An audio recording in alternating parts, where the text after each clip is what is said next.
हमारे श्री अरविंद जी तिवारी जो इस कक्षा को कंडक्ट कर रहे हैं, वो CRDG फाउंडेशन एक बनाया हुआ है उन्होंने। उसका ये छठवां जो है स्थापना दिवस है। तो वे किस प्रकार के इस काम में रुचि ले रहे हैं, वो एक NGO चलाते हैं और उस NGO में वे काम कर रहे हैं कई वर्ष से। मतलब छठा ये उन्होंने स्थापना दिवस बताया।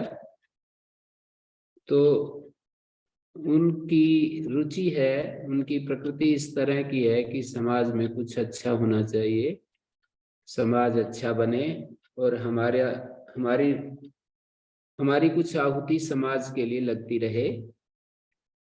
तो इसी रुचि को लेकर के वो हमारे भारतीय प्राचीन जो शास्त्र हैं, प्राचीन वाङ्मय है, उसका भी उन्होंने इसमें संयोग रखा है। जैसे कि गीता, उन्होंने इस YouTube के माध्यम से गीता को उन्होंने पूरा पाठकों के सामने रखवाया। मेरे को आग्रह किया कि हम गीता का पारायण करना चाहते हैं। जो इस फाउंडेशन के सदस्य हैं वो भी लाभ उठाते हैं, और जो इससे अतिरिक्त लोग हैं वो भी इस सेवा में सम्मिलित रहते हैं। मानी जो उनके फॉलोअर्स हैं इस फाउंडेशन के साथ, जिनका एक मन है, एक विचार है, इस फाउंडेशन के साथ जो मिलकर के काम करना चाहते हैं, वे सब लोग तो लाभ उठाते ही हैं। इसके अलावा जो दूसरे लोग हैं, जो शास्त्र प्रेमी हैं, जैसे उपनिषद प्रेमी हैं, वे भी इस आयोजन में सम्मिलित रहते हैं। ये जो शास्त्रों का पठन पाठन चल रहा है YouTube के माध्यम से, इसमें उनको भी श्रवण करने का मौका मिल जाता है। उन्हें भी ये शास्त्र को सुनने का जो एक उपक्रम है उनको भी प्राप्त हो जाता है। तो ये यहाँ पर इतनी भूमिका के बाद अब मैं इसको उपनिषद की इस कक्षा को आगे आरंभ करने जा रहा हूँ। तो ये जो है, जैसे अपने पास चौथा प्रश्न है प्रश्नोपनिषद का। इस उपनिषद में इन्होंने कहा, चौथे प्रश्न का हमने 7वां मंत्र आज आरंभ करना है। तो इसकी भूमिका बनाते हुए भाष्यकार कहते हैं, तस्मिन् काले विद्या काम कर्म निबंधनानि कार्य करणानि शांतानि भवन्ति। इस समय अविद्या काम कर्म जनित जो कर्म के आश्रित जो कार्य और करण है, कार्य करणानि शांतानि भवन्ति। इस काल में, इस समय अविद्या काम कर्म जनित जो शरीर और इंद्रियां शांत हो जाती हैं, उनके शांत हो जाने पर तेषु शांतेषु आत्मस्वरूपम उपाधि अन्यथा विभाव्यमानम अद्वयम एकम शिवम शांतम भवति इति। उनके शांत हो जाने पर उपाधियों के कारण अन्वय रूप से भाषित होने वाला जो आत्मस्वरूप, उपाधि अन्य रूप से, अन्वय नहीं, अन्य रूप से, उपाधियों के कारण अन्य रूप से जो अन्यथा विभाव्यमानम, अन्य रूप से जो विभाव्यमान है, अद्वयम एकम शिवम शांतम, अद्वितीय एक शिव और शांतम भवति, शांत हो जाता है। अतः एताम अवस्थाम पृथिवी आदि अविद्याकृत मात्रानुप्रवेशेन दर्शयितुम दृष्टान्तम आह। पृथ्वी आदि अविद्याकृत मात्राओं, विषयों के अनुप्रवेश द्वारा इसी अवस्था को दिखलाने के लिए दृष्टांत दिया गया है। ये इससे पहले छठे मंत्र में ये कहा था कि स यदा तेजसा अभिभूतो भवति, सुसुप्ति का वर्णन किया था। अत्र एष देवा स्वप्नान् न पश्यति, ये देव 401 पृष्ठ पर इस पुस्तक के ये श्रोताओं को कह रहा हूं कि स यदा तेजसा विभूतो भवति, माने जिस समय वह मन रूप देव नाड़ी में रहने वाले पित्त नामक सौर तेज से जब अभिभूत होता है, जिसकी वासनाओं की अभिव्यक्ति का द्वार लुप्त हो गया है, ऐसा हो जाता है, तो उस समय इंद्रियों के सहित मन की किरणों का हृदय में संहार हो जाता है। इंद्रियों के सहित मन की किरणों का, मन की जो रश्मियां हैं वे हृदय में इकट्ठी हो जाती हैं, एकत्रित हो जाती हैं, जिस समय मन काष्ठ में व्याप्त अग्नि के समान, जैसे काष्ठ में अग्नि होती है, निर्विशेष विज्ञान रूप से संपूर्ण शरीर को व्याप्त करके स्थित होता है। मानी तदा यदा मनो दारु अग्निवत अविशेष विज्ञान रूपेण, निर्विशेष विज्ञान के रूप में कृष्णम शरीरम व्याप्य अवतिष्ठते।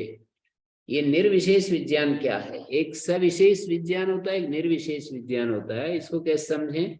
जैसे हम अपनी बुद्धि के द्वारा इसको देखते हैं, संसार के विषयों को, वृक्ष को देखते हैं, गाय को देखते हैं, किसी व्यक्ति को, मनुष्य को, इन सब को देखते हैं। तो हम जब किसी वस्तु को देखेंगे तो हमारा मन या हमारा चित्त, हमारा अंतःकरण तदाकार हो जाता है, उसके आकार को धारण कर लेता है हमारा मन। जब हम किसी को देखते हैं, सुनते हैं, सूंघते हैं, जो हमारी इंद्रियां काम करती हैं, वो इंद्रियां तदाकार हो जाती है, विषयाकार हो जाती है, विषय के आकार को धारण कर लेती हैं हमारी इंद्रियां। आंख जब वृक्ष को देखता है तो वृक्षाकार हो जाती है, मतलब हमारा चित्त वृत्ति आंख के माध्यम से वृक्ष के आकार को धारण कर लेती है। जब हम किसी रसना से किसी भोजन को टेस्ट लेते हैं, खट्टा मीठा तीखा आदि, तो उसी आकार की चित्तवृत्ति हो जाती है रसना के माध्यम से। ऐसे ही श्रवण इंद्रिय के माध्यम से शब्द, किसी गीत को सुनते हैं या किसी प्रवचन को सुनते हैं, तो शब्द कर्ण के माध्यम से हमारा चित्त कर्णेंद्रिय के माध्यम से तदाकार हो जाता है, उन शब्दों के आकार को धारण कर लेता है चित्त। तो ये चित्त अलग अलग आकारों में विभक्त होता रहता है, हमारा चित्त अलग अलग आकारों में विभक्त होता रहता है।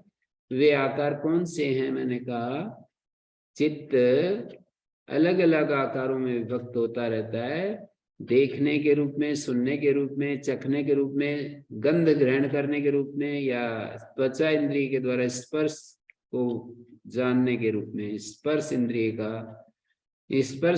का अनुभव करने के रूप में उस आकार को धारण कर लेता है। चित्त इंद्रियों के माध्यम से उस आकार को धारण कर लेता है, और जब वो ज्ञान होता है उसको सविशेष ज्ञान कहते, विशेष ज्ञान कहते हैं, विशेष ज्ञान।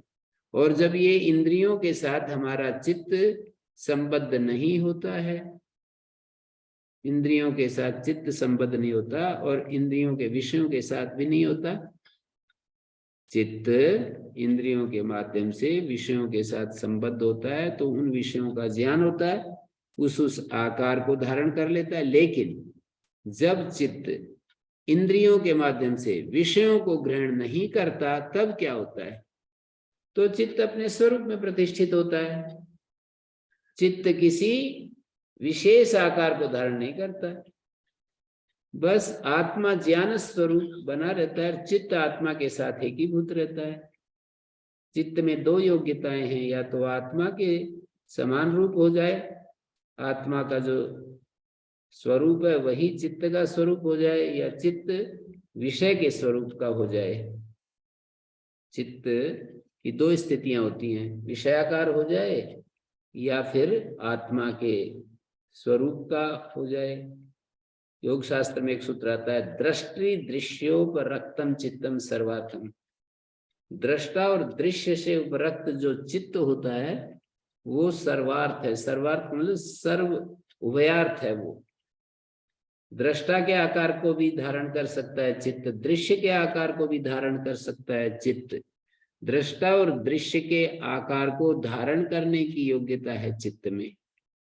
दृश्य के आकार को जब धारण करता है तो भोग मिलता है, दृष्टा के आकार को चित्त धारण करता है तो मुक्ति मिलती है, अपवर्ग मिलता है, मोक्ष मिलता है, कैवल्य मिलता है, शांति मिलती है, निर्भयता मिलती है, रस मिलता है, जीवन अमृतत्व से भर जाता है, जीवन में रस आ जाता है, जीवन सहज हो जाता है, निर्विकार हो जाता है, विकारों से मुक्त हो जाता है, शांत हो जाता है, प्रतिक्रिया मुक्त हो जाता है, सहजता से ओतप्रोत हो जाता है। जब चित्त दृष्टा के आकार का होता है तो सारी समस्याएं मुक्त हो जाती है, सारी समस्याएं छूट जाती है, समस्या मुक्त हो जाता है, व्यक्ति समस्या मुक्त हो जाता है। लेकिन जैसे ही चित्त दृश्य के साथ, तो दृश्य के अनेक रूप हैं, उसमें तुलना आ जाती है, उसमें कंपैरिजन, कंप्लेंट आ जाती है, शिकायत आ जाती है, कोई हमारे साथ अपव्यवहार कर रहा है, कोई सदव्यवहार कर रहा है, कोई अच्छा व्यवहार, कोई बुरा व्यवहार, कोई कहीं किसी के साथ ईर्ष्या होती है, किसी के द्वारा चुभे गए कांटे याद आते रहते हैं, किसी के द्वारा दिए गए फूल का राग सताता रहता है, ये सब आता रहता है। कोई हमें फूल देता है, कोई कांटे देता है, और वे हमको सताते रहते हैं, बुरी ही स्थिति रहती है हमारी। जब चित्त दृश्य के साथ होता है, बुरी स्थिति का आकलन करने के बाद भी हम उससे नहीं हटना चाहते। किसी एक व्यक्ति से हमारा द्वेष हो गया, वो व्यक्ति आते ही मन खट्टा हो जाता है। एक व्यक्ति से राग हो गया तो व्यक्ति आते ही राग से भर जाते हैं हम। राग और द्वेष यही हमारा सत्य है। तो ये दृश्य के साथ तादात्म्य का फल है। दृश्य के साथ जब तादात्म्य होता है, उसी को वृत्ति सारूप्य कहा है योग शास्त्र में। वृत्ति सारूप्यम इतरत्र, इतरत्र का मतलब जब व्यक्ति व्यवहार काल में होता है, इतरत्र का मतलब जब वृत्ति, एक स्थिति तो परमार्थ की होती है, दूसरी व्यवहार की होती है। परमार्थ में जब वृत्तियां कोई भी चित्त में नहीं रहती, तो वो वहां पर आत्मा ज्ञान स्वरूप होता है, पर निर्विशेष ज्ञान होता है वहां। और जब आत्मा निर्विशेष ज्ञान में होता है तो यूं समझ लो कि बाह्य ज्ञान से रहित होता है। बाहर का कोई भी ज्ञान आत्मा में नहीं उत्पन्न होता। जैसे अभी तो ज्ञान उत्पन्न होता है कि मैं हूं, ये भी ज्ञान बाह्य ज्ञान का ही एक रूप है। अपनी सत्ता को हम शब्दों के साथ, बुद्धि के साथ, शब्दों के साथ जोड़ करके और फिर अपनी सत्ता का आकलन करते हैं। मैं हूं और ये सब हैं, आप सब हैं, ये जो हम बोध करते हैं, ये अपने से जितना भी भिन्न अनात्म जो दिखाई देता है, अपने से भिन्न जो भी अनात्म के रूप में हमें दिखाई देता है, उस सब का जो अनात्म का ज्ञान, इसका मतलब क्या होता है? अनात्म का ज्ञान का मतलब अनात्म के नाम के रूप में ज्ञान, कि अनात्म तो इंद्रियां भी है, अनात्म तो मन भी है, अनात्म तो बुद्धि भी है, अनात्म तो शरीर भी है, अनात्म तो बाहरी जगत भी है, वृक्ष, औषधि, वनस्पति, ये सब अनात्म है। जो हमारे चित्त की वृत्ति का विषय बनेगा वो सब अनात्म है। चित्त जिस जिसको भी अपना विषय बनाएगा वो सब अनात्म है। आत्मा और अनात्मा, तो अनात्मा चित्त की वृत्ति का जो विषय बन रहा है वो अनात्मा, विषय नहीं बन रहा है वो आत्मा, जिसका विषय बनता है वो आत्मा। आत्मा हमेशा विषयी रहता है और विषयी आत्मा के सब विषय बनते हैं। विषय वाला, विषयी, जिसके सामने विषय उपस्थित होते हैं वो विषय, और जो उन विषयों को वाच कर रहा है, देख रहा है, समझ रहा है, जान रहा है, वो विषयी। तो आत्मा हमेशा विषयी पदार्थ है और संसार के दृश्य जो है वो विषय के रूप में होते हैं। उन विषयों को हम देखते, सुनते, समझते, पढ़ते, उन विषयों से सुख लेते हैं, दुख लेते हैं, उनमें राग करते हैं, द्वेष करते हैं, मोह करते हैं। उनके बिना कभी कभी ऐसे अधीर हो जाते हैं कि इसके बिना मैं जी नहीं सकता हूँ, इसके बिना मैं रह नहीं सकता हूँ, ऐसे मन की स्थिति बन जाती है। तो आत्मा जब ऐसी स्थिति में चला जाता है तो दुख की श्रृंखला शुरू हो जाती है। जब हम दृश्य के साथ तादात्म्य करते हैं तो क्या क्या दृश्य के साथ तादात्म्य के क्या क्या फल और परिणाम होते हैं, क्या हमें हमारी झोली में क्या करके गिर जाता है? अशांति, मिजरी, और अशांति के साथ ईर्ष्या, ईर्ष्या के साथ द्वेष, द्वेष के साथ कामनाएं, अंतहीन कामनाएं, भय, कंपटीशन, कंपैरिजन, डिमांड, यही सब चीजें आ जाती हैं। अपने को कभी किसी से अच्छा समझना, दूसरे को हीन समझना, कभी दूसरों से अपने को कम समझना, यही सब चलता रहता है। ये मेरा शत्रु है, ये मेरा मित्र है, मत बोलो, फिर भी अंदर बैठा रहता है। हमारा चित्त सामने एक व्यक्ति को देखकर प्रफुल्लित होता है, दूसरे व्यक्ति को देखकर सिकुड़ता है, ये सब होता है।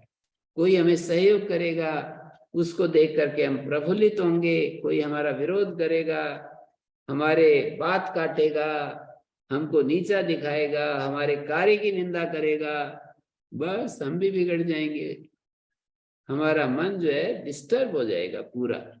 ऐसे उसको देखकर, उसका आकलन करके हम प्रसन्नता गायब हो जाती है।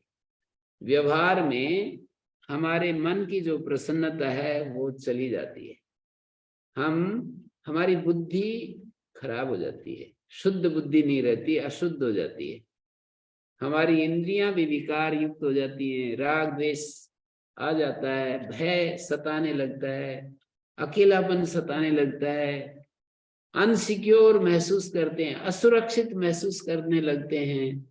ये सारे दृश्य के साथ तादात्म्य के अवश्यंभावी परिणाम है। तो मैंने एक शब्द पकड़ा और उस पर इतनी बात कह डाली कि एक निर्विशेष ज्ञान होता है, एक सविशेष ज्ञान होता है।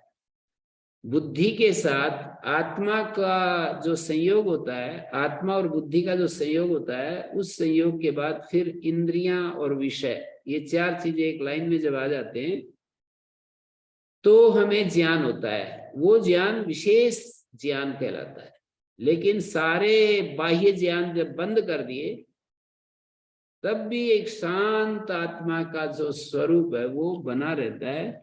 उस आत्मा की शांति बनी रहती है और वही जो है, वही हमारा निर्विशेष ज्ञान आत्म स्वरूप होता है। आत्मा में विशेष ज्ञान नहीं होता है, आत्मा में सामान्य ज्ञान होता है, निर्विशेष ज्ञान होता है। और आत्मा बुद्धि, मन, इंद्रियों के साथ जब जुड़ता है, संसार के साथ जुड़ता है, तब उसमें विशेष ज्ञान उत्पन्न होता है। ये सारे विशेष ज्ञान के रूप हैं। ये वृक्ष है, ये गायें हैं, ये हमारे मित्र हैं। तो ये तो एक संबंधों के रूप में विशेष ज्ञान होता है, नाम के रूप में विशेष। इसको तो वृक्ष कहते हैं और इसको गाय कहते हैं। मानी नाम से भी भिन्नता होती है ना, कि ये गाय है, ये वृक्ष है, जाति का भेद हो जाता है। नाम जाति मतलब, नाम का मतलब एक वृक्ष जाति है, एक गो जाति है, तो ये अलग अलग होंगी। जो जाति अलग होती है तो अलग ही होती है। वो एक जाति जो है अलग प्रकार की, दूसरी जाति अलग प्रकार की है। फिर उनका उपयोग अनुपयोगिता के रूप में ज्ञान होता है। ये भी एक ज्ञान है कि ये ज्यादा उपयोगी है, कम उपयोगी है, कंपैरेटिवली हम उसको देखने लगते हैं। निर्विशेष ज्ञान तो बस ऐसे रियलाइजेशन, उसको बोलते हैं 10 कमांडमेंट्स। उस रियलाइजेशन के बाद ऐसे ऐसे 10 कमांडमेंट्स आते हैं, क्राइस्ट के 10 कमांडमेंट्स, जैनों के पंचशील, बौद्धों के पंचशील, जैनों के अणुव्रत, अलग अलग शब्दों से जो बात कही जाती है समाज को सुंदर बनाने के रूप में, वो सब हमारे बुद्धि की शुद्धि के परिणाम है। बुद्धि की शुद्धि कब होती है? जब हम निरोध भूमि में भी कुछ कुछ समय जाते रहते हैं। बुद्ध, हमारी चित्त की 5 भूमियां हैं, क्षिप्त, मूढ़, विक्षिप्त, एकाग्र और निरुद्ध। जब हम निरोध भूमि तक पहुंचते हैं तब हम व्यवहार में एकाग्र अवस्था में रहते हैं। जो व्यक्ति निरोध भूमि में नहीं जा पाया वो व्यवहार में एकाग्र भूमि में भी नहीं रह सकता। हमारी जो एकाग्र अवस्था है वहां पर भी हम नहीं रह सकते हैं। एकाग्र अवस्था में भी हम नहीं रह सकते हैं यदि निरोध भूमि की प्राप्ति नहीं हुई है। हम कितना भी सोचें, कितना भी विचार करें, कितना भी हम प्रतिज्ञा करें, संकल्प लें कि मुझे एकाग्र रहना है, मुझे बिल्कुल एकाग्र रहना, अपने मन को भटकाना नहीं है, ऐसे सोचने से एकाग्र नहीं रहते। निरोध भूमि की प्राप्ति हो जाए तो हम एकाग्र व्यवहार में रह सकते हैं। एकांत में निरोध भूमि, व्यवहार में एकाग्र। एकांत में चले गए और शांत ऐसे अपने में लीन हो गए, कोई विचार नहीं आ रहा, कोई विचार नहीं आ रहा, ये भी विचार है, ये भी विचार नहीं आ रहा, सारे संबंध समाप्त, सारे रिलेशन जो हैं वो गायब हो गए और अपने होने का एहसास मात्र है, इससे अलावा कुछ भी नहीं। और यदि इससे भी आगे जाएंगे तो अपने होने का भी एहसास हम बुद्धि के द्वारा करते हैं, वो भी नहीं होता है, उसको निर्विशेष ज्ञान।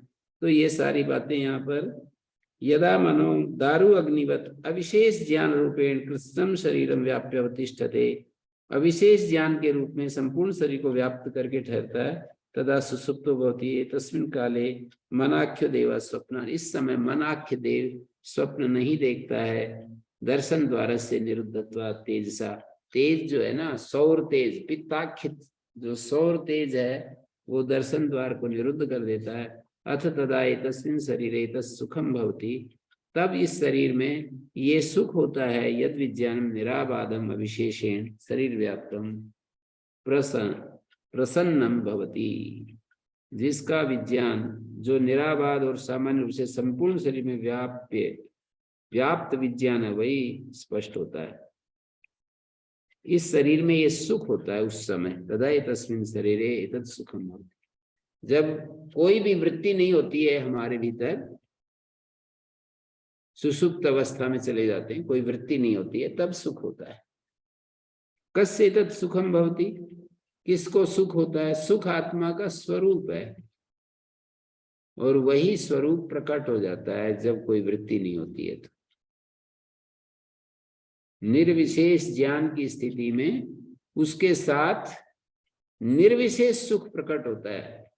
एक निर्विशेष ज्ञान होता है, एक निर्विशेष सुख होता है। जैसे कि आम खाने से जो हमें सुख होता है, जिह्वा को जो रस मिलता है, ये निर्विशेष ज्ञान सुख नहीं है, ये सविशेष सुख है। इसी तरह से कोई दृश्य देखने से हमारे को जो ज्ञान होता है और उस ज्ञान से सुख होता है, दृश्य के देखने से, पर्वत को देखने से, जंगल को देखने से हमें जो सुख होता है वो निर्विशेष सुख कहें या उसको सविशेष सुख कहें। जंगल को देख करके होगा जो सुख हो तो सविशेष है। जब कोई भी विषय मन के सामने नहीं, तब जो आनंद होता है हमें भीतर ही भीतर, उसको निर्विशेष सुख कहते हैं। निर्विशेष ज्ञान, कोई भी ज्ञातव्य विषय नहीं है हमारे सामने, नाम से भी उसके कर्म से भी ज्ञातव्य विषय नहीं है, तो उस विषय ज्ञातव्य विषय नहीं है, तो ऐसे उस ज्ञान को निर्विशेष ज्ञान कहेंगे और उसी को निर्विशेष सुख कहेंगे। एक निर्विशेष सत्ता भी होती है, सच्चिदानंद। निर्विशेष सत्ता वो है जब घटपट आदि विषय से, जितने भी घटपट आदि विषय हैं उनके साथ हम सत का जब संबंध कर देते हैं वो तो सविशेष सत्ता है। घट है, पट है, घड़ी है, खंबा है, किसी भी चीज के साथ है का अन्वय करते जाओ, संबंध करते जाओ तो वो निर्विशेष सत्ता कही जाएगी। घट आदि के साथ जो कही जाएगी सत्ता वो सविशेष सत्ता कही जाएगी। और इस सत्ता को, इन विशेषणों को जब हम हटा देते हैं तो निर्विशेष सत्ता कहेंगे। निर्विशेष ज्ञान, निर्विशेष सत्ता और निर्विशेष आनंद, ये तीन शब्द मैंने चुने। माने निर्विशेष सत्ता अर्थात जहां घट है, पट है, ऐसा हम नहीं बोलते। जैसे मैंने बोला घट, पट, वृक्ष, शरीर, मेरा हाथ, अंगुली, खंबा, पंखा, लाइट, ये सब जो एक एक को बोलते जाएंगे तो इनका जो ज्ञान होगा वो सविशेष ज्ञान होगा, सविशेष सत्ता होगी। मतलब हम जिस वस्तु के साथ है का प्रयोग करते हैं तो उसकी सत्ता बताते हैं। वृक्ष क्या, वृक्ष है, वृक्ष की सत्ता है। मनुष्य है, मनुष्य की सत्ता है। खेत है तो खेत की सत्ता है। गाय है तो गाय की सत्ता है। ये सब सविशेष सत्ताएं हैं। निर्विशेष सत्ता जब होती है जब हम किसी भी, निर्विशेष सत्ता तब होती है जब किसी भी पदार्थ को है के साथ जोड़कर नहीं बोलते, केवल है। वृक्ष है तो वृक्ष विशेष सत्ता होगी। मनुष्य है, स्त्री है, पुरुष है, भाई है, बंधु है, ये सब विशेष सत्ताएं हैं। और है ये निर्विशेष सत्ता है। और ज्ञान ये निर्विशेष ज्ञान है। और वृक्ष का ज्ञान, गाय का ज्ञान, मनुष्य का ज्ञान, शास्त्र का ज्ञान, अष्टाध्यायी का ज्ञान, ये सब जो है ज्ञान, जितने भी ज्ञान के रूप हैं वो सब विशेष ज्ञान है। लेकिन ज्ञान मात्र यदि मैं कहना चाहूं तो हम निर्विशेष ज्ञान में चले जाएंगे, निरोध भूमि में चले जाएंगे। तो आनंद भी इसी तरह से एक सविशेष सुख होता है, एक निर्विशेष सुख होता है। हम बहुत सारी चीजें सुख देने वाली देखते हैं, खाना पीने के सामान, आंखों को रूप का ज्ञान, त्वचा को स्पर्श इंद्रिय का ज्ञान, और रसना को रस का ज्ञान, और मन को मान बढ़ाई, ईर्ष्या, इन सब का ज्ञान, और कितनी सारी चीजें हमारे को ज्ञान के रूप में प्राप्त होती हैं।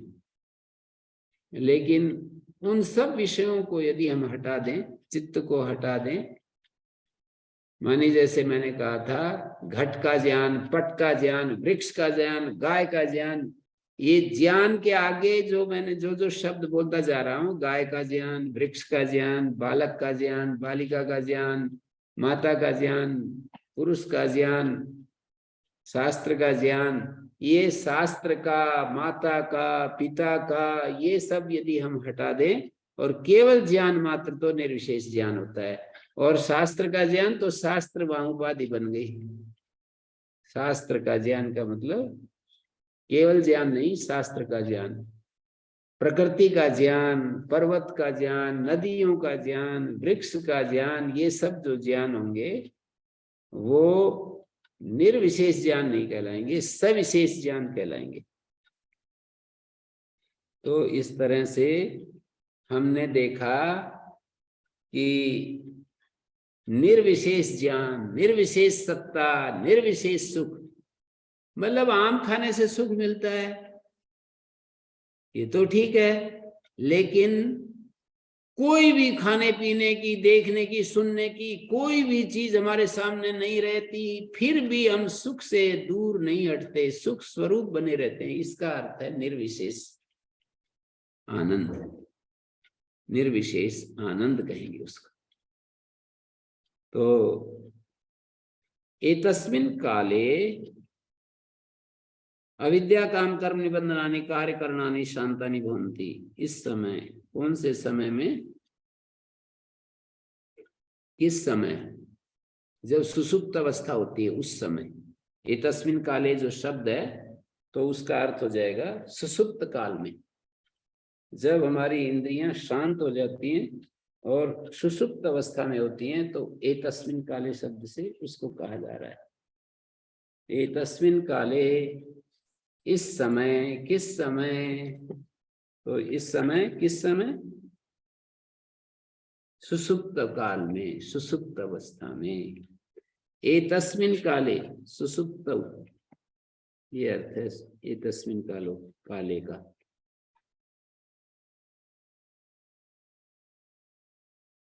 तो इसको क्या कहा, अविद्या काम कर्म निबंधनानि कार्य करणानि शांतानि भवन्ति। सुसुप्ति में अविद्या, मतलब दो तरह की अविद्या होती है, एक मूल अविद्या, एक तूल अविद्या। एक अविद्या वो होती है जो कि अस्मिता राग द्वेष अभिनिवेश के रूप में होती है। एक अविद्या होती है अविद्या मात्र। तो जो अविद्या होती है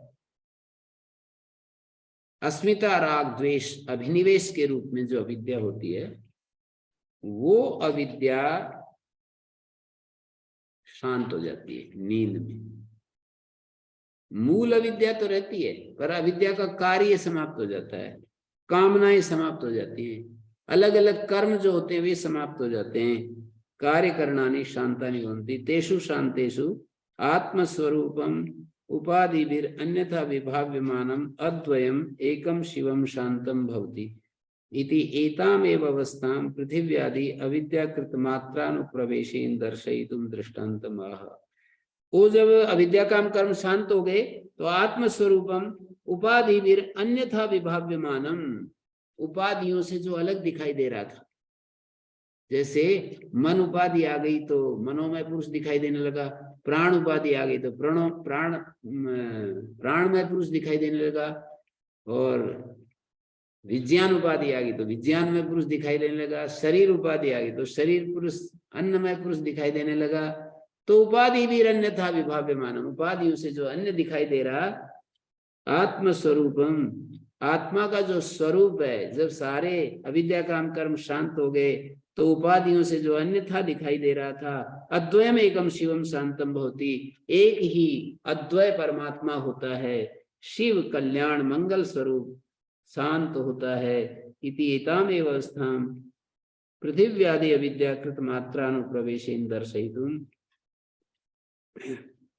पृथ्वी आदि अविद्याकृत जो मात्राएं हैं, विषय हैं, उनके अनुप्रवेश द्वारा इसी अवस्था को दिखलाने के लिए दृष्टांत दिया। स यथा सौम्य वयांसी वासो वृक्षम संप्रतिष्ठन्ते, जैसे हे सौम्य, ये जो पक्षीगण हैं अपने बसेरे को ढूंढ लेते हैं, एवं है तत्सर्वम परे आत्मनि संप्रतिष्ठिते, जिस प्रकार पक्षी अपने बसेरे पर वृक्ष पर आरूढ़ होकर बैठ जाते हैं, उसी प्रकार वो सब कार्यकरण संघात सबसे उत्कृष्ट आत्मा में जाकर के स्थित हो जाते हैं। किन तत्सर्वम, सब कुछ आत्मा में स्थिर हो जाता है। क्या क्या गिना रहे हैं, पृथ्वी और पृथ्वी मात्रा माने गंध तन मात्रा, स्थूल और सूक्ष्म भूत दोनों, पृथ्वी और पृथ्वी तन मात्रा, जल और जल, आपो मात्रा माने जल रस तन मात्रा, तेज और तेजो मात्रा, तेज और रूप तन मात्रा, वायुश्च वायु मात्रा, वायु और स्पर्श तन मात्रा, आकाशश्च आकाश मात्रा, आकाश और शब्द तन मात्रा, चक्षुश्च द्रष्टव्यम च, चक्षु और उसका द्रष्टव्य विषय,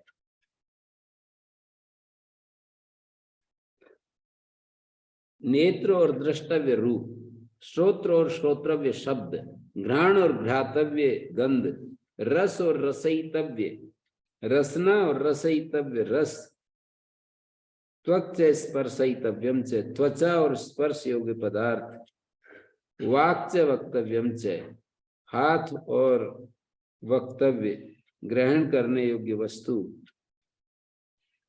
हाथ से ही पकड़ते हैं वाक् च वक्तव्यम च, वाणी से ही बोलते हैं शब्द, जो वक्तव्य शब्द वाक्य होते हैं ना।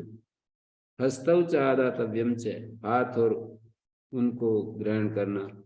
उपस्थश्च आनंदयितव्यम च, उपस्थ और उसका विषय जो होता है, पुत्र प्राप्ति होके जो आनंद आता है उसको यहाँ पर बता रहे हैं उपस्थ के साथ जोड़कर। उपस्थ से पुत्र पैदा होता है, पुत्र से फिर आनंद आता है। पुत्र को गोद में लेते हैं, पुत्र को पास में बिठाते हैं, तो गृहस्थियों को बड़ा सुख मिलता है।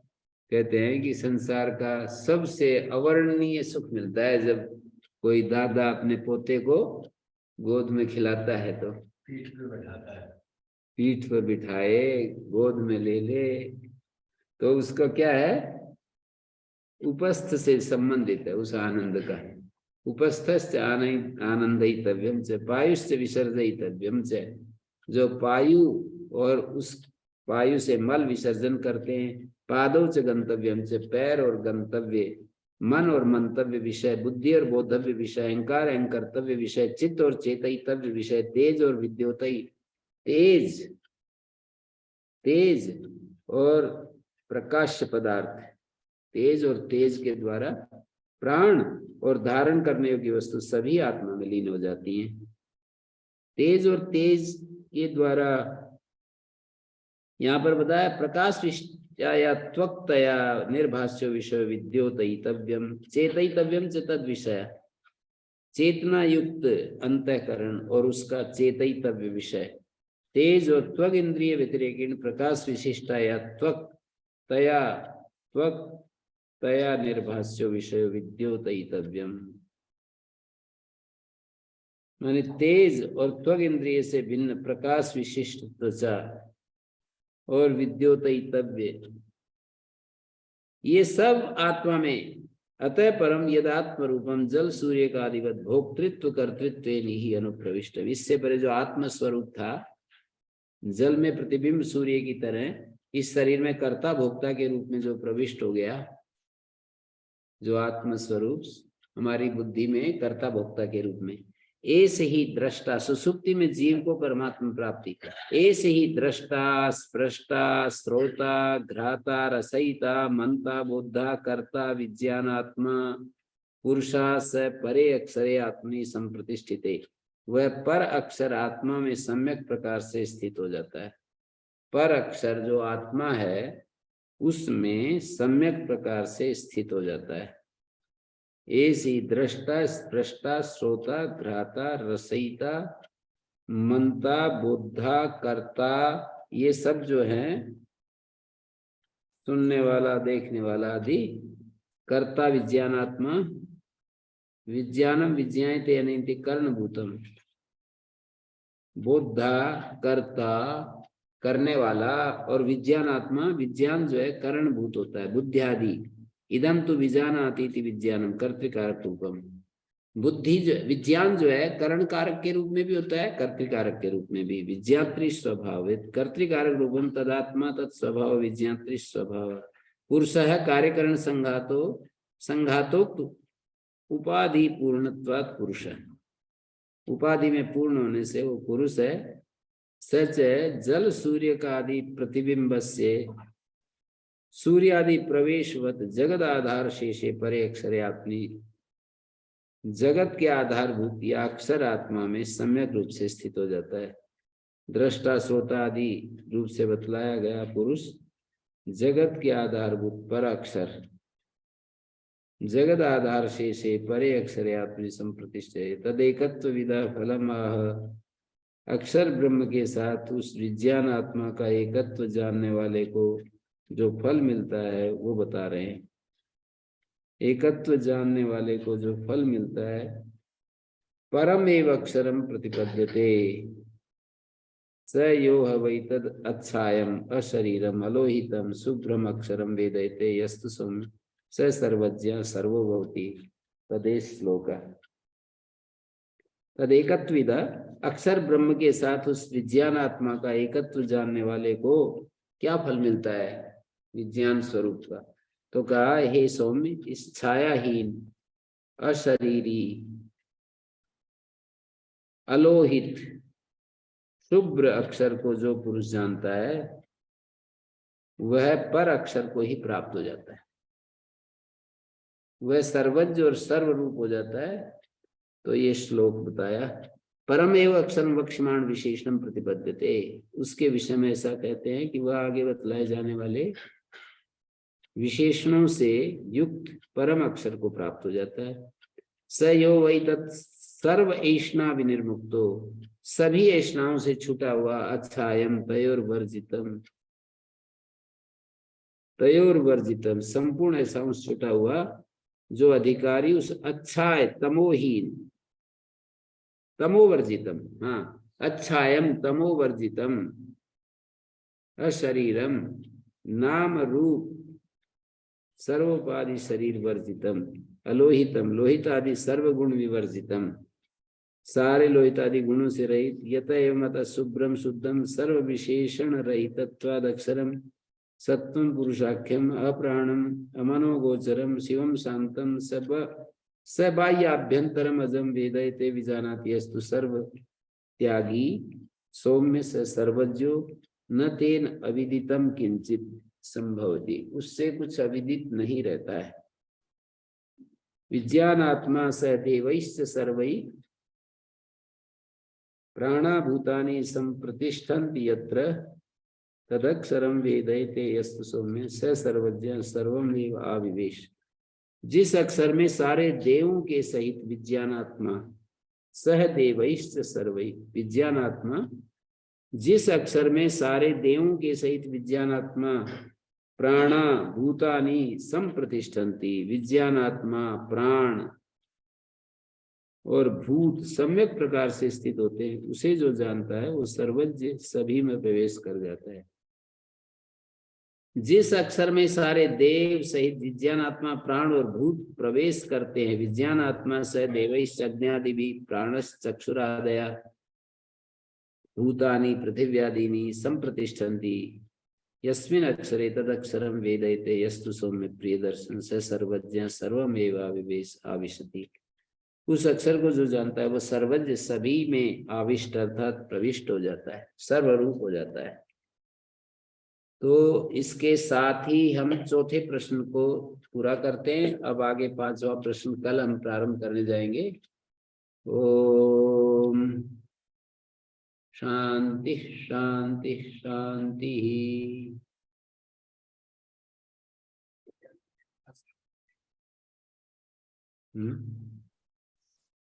ओम गुरु जी प्रणाम। जी जी बात करेंगे हम लोग एनजीओ के बारे में, सब लोग छोड़े एनजीओ के सब लोग छोड़े मैं सब जी। साथियों सभी को प्रणाम।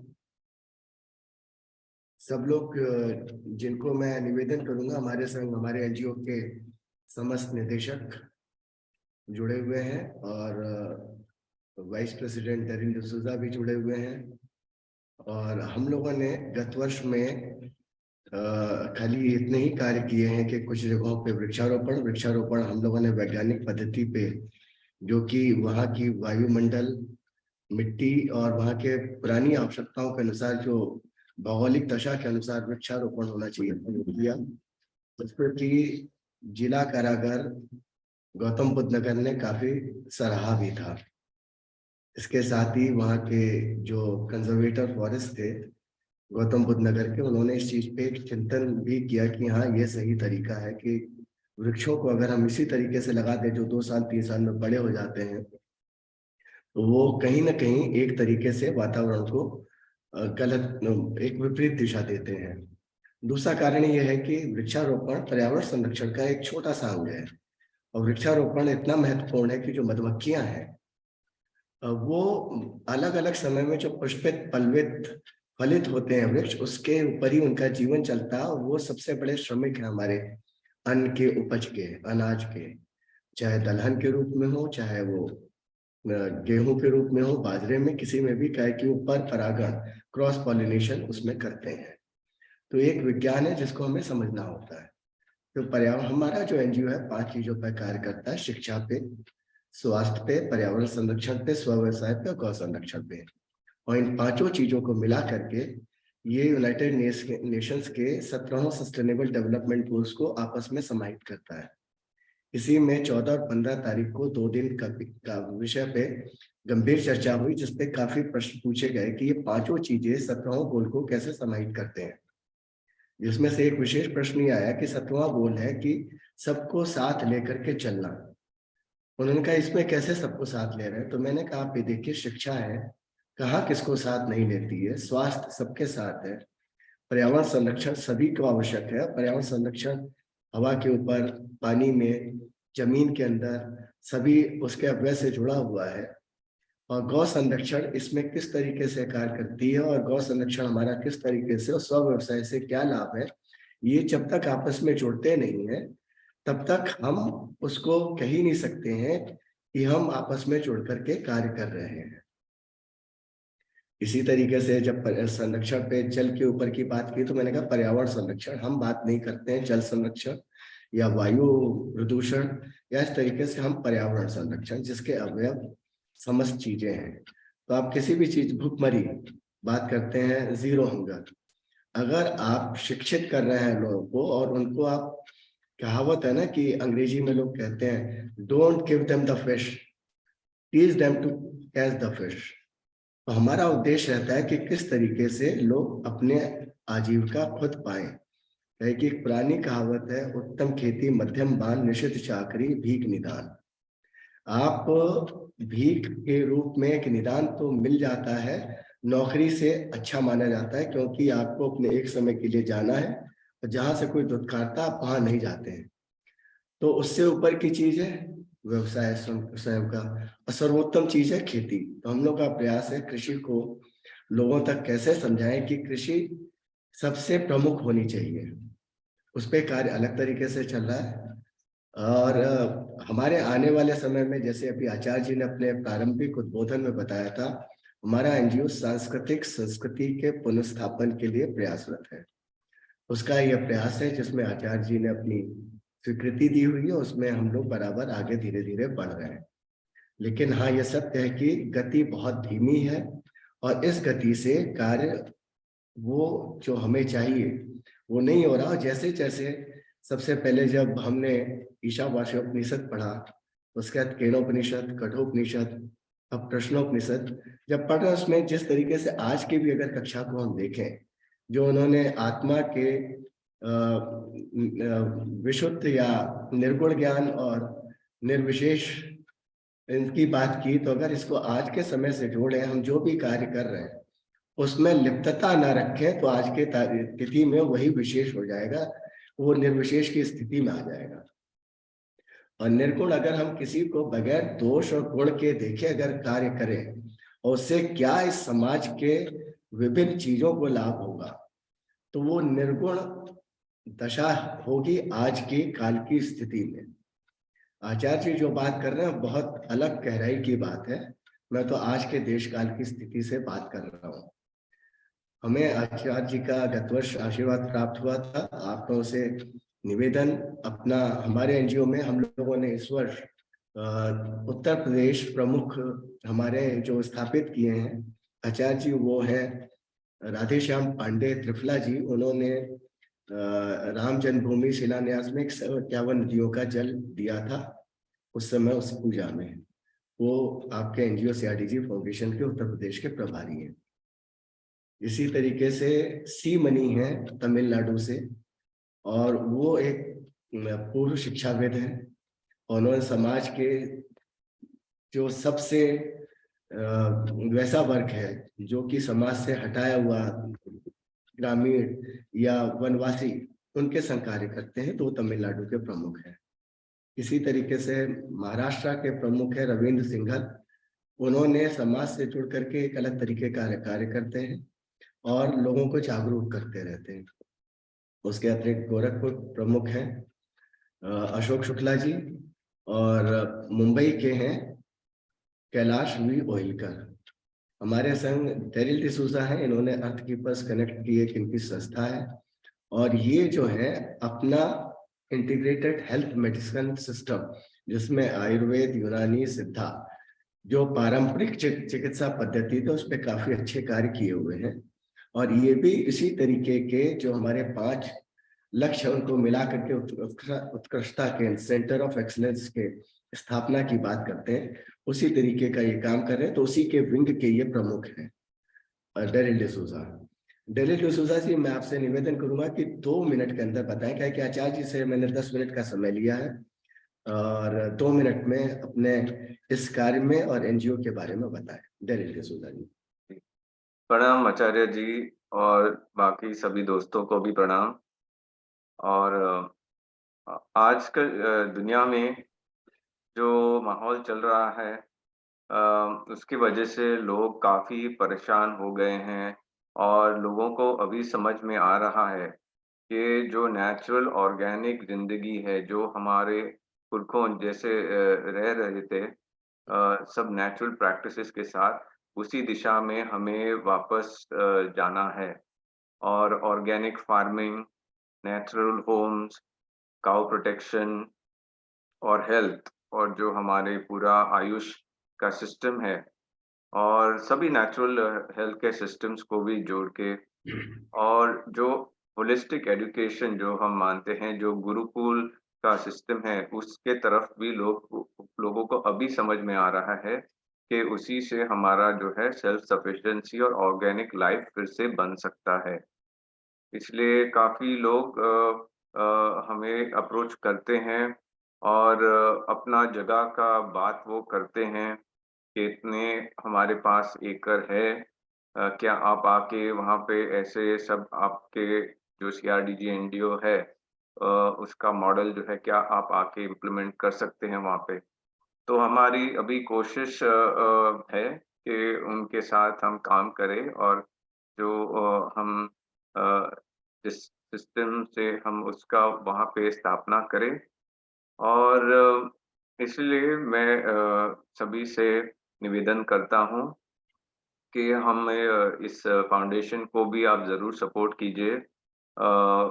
जो भी होगा आपसे डोनेशन कुछ दिन का भी अगर 10 रुपए आप पकड़ेंगे तो उसके हिसाब से मतलब वो ज़्यादा कुछ होता नहीं है।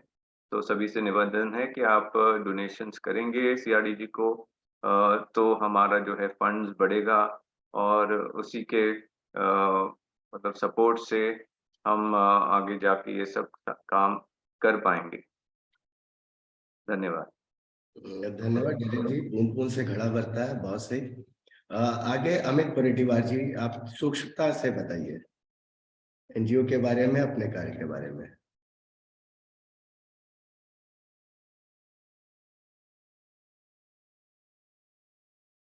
आप म्यूट पे हैं अमित जी। धन्यवाद अरविंद जी, धन्यवाद आचार्य जी। मैं अमित पोरेड्डीवार इस सीआरडीजी फाउंडेशन का संस्थापक निर्देशक हूँ। हमें ये संस्था एक 5 मूल तत्व पे चला रहे हैं, जिसमें अरविंद जी समय समय पे सभी को अवगत करते रहते हैं। किसी भी कार्य करने हेतु एक इच्छा शक्ति की बहुत जरूरी है और ये इच्छा शक्ति ऐसे लोगों से मिलती है जो लोग हमारे उद्देश्य को समझे और हमारे साथ आगे बढ़े। और यही हम सोच के हमारे संस्था में काफी लोग अभी जुड़े हुए हैं और धीरे धीरे कार्य करते वक्त एक फंड की कहीं ना कहीं कमी होती है, बट बहुत सारे ऑर्गेनाइजेशन है जहाँ पे काफी मात्रा में फंड उपलब्ध होता है। सभी इसमें लोग स्वेच्छा से करते हैं कार्य। हर कोई करना चाहता है, बट कार्य करते वक्त क्योंकि घर भी चलाना है तो घर चलाने के लिए भी एक साधन जरूरी है, जिसे आप फंड कहे या किसी और साधन की ओर। वैसे ही साधन हम फंड को ये नहीं कहेंगे कि वो सिर्फ पैसा हो। सभी प्रकार के साधन जो भी इस संस्था के माध्यम से आप दे सकते हैं, हम उसको स्वीकार करते हैं, चाहे आपका वो पुराना कपड़ा हो, पैसा हो या कोई भी। तो हम आशा करते हैं कि आप सभी लोग हमसे जुड़े हैं और आगे भी सीआरडीजी फाउंडेशन के उद्देश्य को अपना उद्देश्य समझ के और अपने उद्देश्य को सीआरडीजी फाउंडेशन में देखते हुए आगे बढ़ चलेंगे। धन्यवाद अरविंद जी। धन्यवाद अमित जी। बाकी और जैसे आचार्य जी से 10 मिनट का समय लिया, पूर्ण होने जा रहा है। मैं सभी से ये निवेदन करूंगा कि जैसे कि हम लोग का ये प्रयास है वैदिक सनातनी ग्रंथ की जो धरोहर है जिसमें ज्ञान है, जो कि डेरिल डिसूजा प्रैक्टिकली आयुर्वेद पे बहुत विस्तार से काम किया हुआ है। इसी तरीके से हम लोग इसको समझें ग्रंथों को, और ग्रंथों के शब्दों में ना उलझें, भावों को समझें। देखिए कुछ शब्द ऐसे हो सकते हैं कि हमारे समझ से परे हो, लेकिन अगर उनके भावों को पकड़ लिया तो संभवतः हम उनके उलझे हुए शब्दों को में भी सुलझ जाएंगे। और इन्हीं सब के साथ निवेदन करते हैं कि जो आगामी हमारा वर्ष है, 6वां वर्ष, ये सब सभी के लिए अत्यंत ऐसा हो कि हम इस धरती से जुड़ करके, प्रकृति से जुड़ करके सनातनी संस्कृति के पुनर्स्थापन के लिए आगे बढ़ सकें। उसी क्रम में हम लोग इस बार राष्ट्रीय गुरुकुल संगोष्ठी में भी आमंत्रित किया गया था, वहां गए थे, काफी लोगों से मिलना हुआ, चर्चा हुई। और ये छोटे छोटे प्रयास हैं जो करते रहने पड़ेंगे, और ये कार्य छोटे छोटे हम करते रहेंगे तो संभवतः हम उन बड़े कामों को भी कर पाएंगे, क्योंकि छोटे छोटे ही काम बड़े बड़े कार्यों की एक बुनियाद बनती है, नींव बनती है। सभी को धन्यवाद, प्रणाम। सभी को ओम नारायण, प्रणाम।